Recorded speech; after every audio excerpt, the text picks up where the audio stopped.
నేను కుక్క మన కింద పనిచేసే వాళ్ళకి తిండి బట్ట ఇచ్చి అండగా నిలబడి ఆశ్రయ ఇవ్వడం యజమానిగా అలాంటిది నిన్నే నమ్ముకుని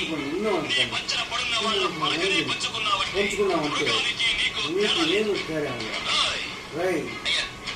ఊళ్ళోకి వెళ్ళి అమ్మవారి పసుపు తాడు పట్ల పసుపుతో తీసుకున్నాను.